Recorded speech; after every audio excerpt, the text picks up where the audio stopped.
Bismillahirrahmanirrahim.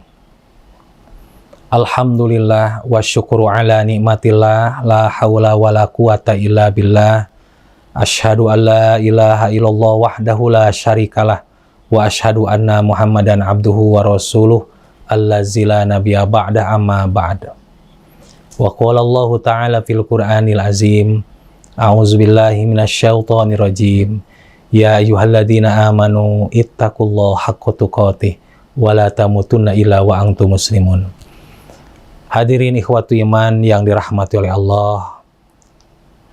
Alhamdulillah dengan kudrah iradah Allah pada kesempatan yang berbahagia ini kita masih diberikan kesempatan oleh Allah. Kesempatan untuk senantiasa melaksanakan segala aktivitas kita.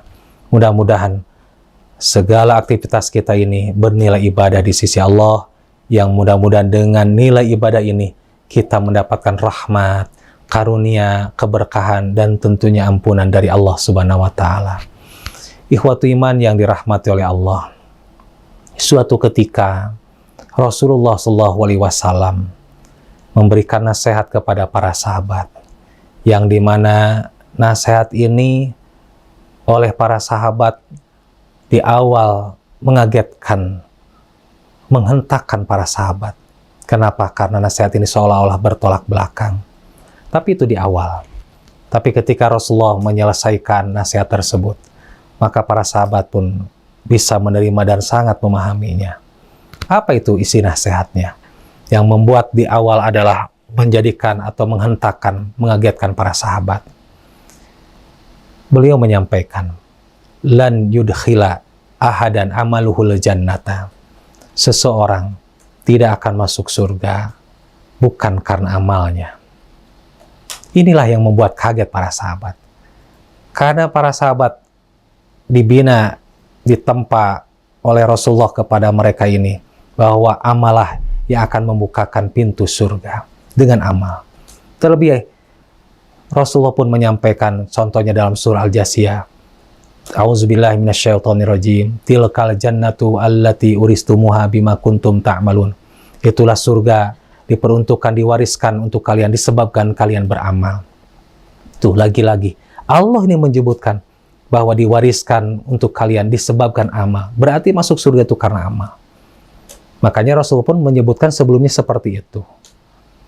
Bahkan Nu'man bin Naufal bertanya kepada Rasulullah, apakah kalau saya sholat 5 waktu, kemudian melaksanakan yang halal, menjauhi yang haram, apakah saya akan masuk surga? Adkhulul jannah.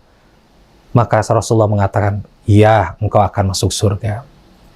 Bukankah sholat 5 waktu itu amal? Melaksanakan yang halal pun amal, menjauhi yang haram pun adalah amal. Tapi lantas mengapa Rasulullah mengatakan demikian? Seseorang tidak akan masuk surga bukan karena amalnya. Maka sahabat bertanyakan, waqalu wa ma anta ya Rasulullah. Mereka sahabat mengatakan, apakah engkau juga ya Rasulullah? Demikian, sama posisinya. Maka Rasulullah bahkan memberikan jawaban yang luar biasa. La illa ayatagommanani Allahu bipadlin wa rahmah. Begitu pula saya. Saya pun bukan karena amal, tapi karena rahmat dan karunia dari Allah Subhanahu wa Ta'ala. Maka sahabat pun tentunya akan merasa menjadi tambah bingung mungkin dengan kalimat ini. Rahmat ternyata. Ikhwatu iman, ternyata rahmat yang akan mendapatkan tiket, mendapatkan yaitu surga tadi. Karenanya yang harus dijadikan sebuah pertanyaan yang sangat mendalam. Bagaimana caranya mendapatkan rahmat Allah tadi? Inilah yang sesungguhnya Rasulullah ingin menjelaskan terkait yaitu amal juga. Yang akhirnya Rasulullah pun memberikan jawaban supaya mendapatkan atau tiket rahmat Allah itu adalah dengan amal, yaitu 3 amal. Tuh, ujung-ujungnya adalah dengan 3 amal tadi. Amal juga berarti menandakan bahwa kita harus hati-hati beramal. Berarti ada amal itu ada dibagi 2. Ada amal yang akan membukakan pintu rahmat Allah. Ada amal yang akan membukakan hukuman bahkan murka dari Allah. Salah satu contohnya misalnya mencuri. Mencuri itu amal, tapi membukakan hukuman atau tentunya adalah murka dari Allah. Pengajian, amal, tapi insya Allah akan membukakan pintu rahmat dari Allah. Itu contoh-contoh kecil dan banyak sekali. Seperti apa amal yang tadi oleh Rasulullah sebutkan? Ada 3 hal. Pertama, yang akan membukakan pintu rahmat Allah itu yang pertama adalah tiketnya adalah beramalah fasaddidu, kata Rasulullah, beramalah dengan tengah-tengah. Apa yang disebut tengah-tengah? Tidak berlebihan dan tidak pula meremehkan. Ini yang pertama. Berlebihan dari semua aspek. Dalam ibadah pun tidak boleh. Dalam muamalah pun tidak boleh dalam kehidupan kita sehari-hari. Contoh misalnya, di zaman Rasulullah ada salah seorang sahabat, ibu-ibu, yang beribadah sholat malamnya itu tentunya dengan tidak istirahat, berjam-jam sampai menjelang waktu sahur. Sampai dijelaskan, ketika Rasulullah lewat, ternyata ada seorang ibu-ibu tadi ngobrol dengan Aisyah, kemudian ditanya oleh Rasulullah, "Man hiya ya Aisyah?" Siapa dia ini ya wahai Aisyah?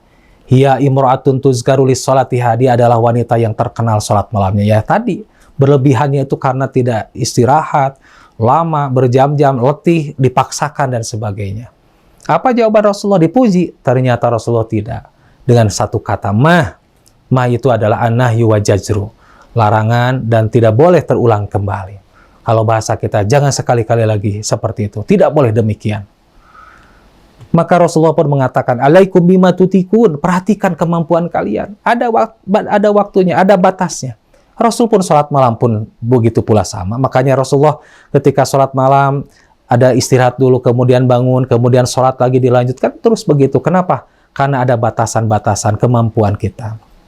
Sampai Rasulullah mengatakan, "Wallah, demi Allah, la yamalullah hatta tamalu." Allah itu tidak akan pernah jenuh. Yang jenuh itu adalah kitanya. Ini menandakan bahwa tidak boleh berlebihan. Saya yakin ibu ini niatnya baik, ikhlas, tulus. Tapi caranya tadi berlebihan dan tentunya tidak sesuai dengan pedoman Rasulullah. Maka tidak boleh berlebihan dalam beribadah. Tapi tidak boleh pula kita meremehkan dalam beribadah. Misal, ya sudahlah nanti belajar ngajinya udah pensiun. Nggak boleh. Pada kesempatan ada kesempatan sudah. Belajar bahkan dari sejak kecil. Ya sudahlah nanti sholatnya ke masjid rajin. Sudah banyak luang waktu. Tidak boleh. Tidak boleh meremehkan. Banyak hal masalah ini. Di bulan Ramadan pun dibina hal itu. Tidak boleh meremehkan, tidak boleh berlebihan, sehingga ada keseimbangan. Ada waktunya kita berbuka, ada waktunya kita ibadah saum. Subhanallah. Kemudian ikhwatu iman dalam muamalah pun juga sama. Tidak boleh. Sampai dulu di zaman Rasulullah ada kisah Salman dengan Abu Darda. Dan Abu Darda ini ternyata berlebihan di dalam kehidupannya sampai dia meninggalkan sebuah kehidupan dunianya dan menterlantarkan istri dan keluarganya. Bahkan istrinya oleh Salman disebutnya itu mutabadilatan compang-camping. Kemudian oleh Salman pun ditegur. Dan subhanallah dalam hadis yang panjang tersebut ada nasihat-nasihat yang luar biasa oleh Salman itu. Sampai kata Salman, wahai Abu Dar, inna li rabbika alaika haqqan, Tuhanmu punya hak. Wa inna li nafsika alaika haqqan, diri kamu pun punya hak. Wa inna li ahlika alaika haqqan, keluarga kamu pun punya hak. Fa'ti di haqqo, tunaikan hak itu dengan seimbang. Tidak boleh karena terus dunia lupa kita dalam beribadah kepada Allah atau sebaliknya. Mudah-mudahan ini perlu dipahami. Ternyata yang pertama, bahwa untuk mendapatkan tiket rahmat Allah adalah seimbang dalam segala hal, termasuk amal kita. Yang kedua adalah waqoribu, beramalah dengan sungguh-sungguh. Apa yang disebut dengan sungguh-sungguh ini? Waqoribu itu adalah mendekati. Mendekati apa? Mendekati sempurna. Kalau bisa, alhamdulillah bisa sempurna. Kalau tidak, mendekati. Waqoribu artinya harus dengan upaya kerja keras sungguh-sungguh. Kalau 100% paling tidak 95%, apalagi kalau 100% atau 90%. Mujahadah itu penting sekali. Inilah yang akan mendapatkan tiket juga rahmat dari Allah. Dan yang terakhir, yang akan mendapatkan tiket dari rahmat Allah dan akhirnya menjadi ahli surga adalah wala yatamanna yana ahadukumul maut. Jangan pernah berangan-angan ingin segera mati. Apa maksudnya? Tidak boleh putus asa. Harus optimis dalam kehidupan ini. Makanya Rasulullah melanjutkan, imma muhsinan fala'allahu ayyazdadu khairan.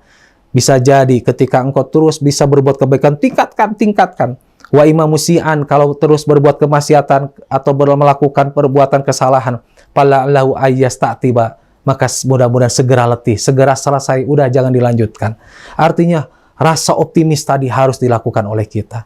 Namanya hidup, pasti ada ujian, ada godaan, ada tantangan, ada rintangan, ada segala-galanya.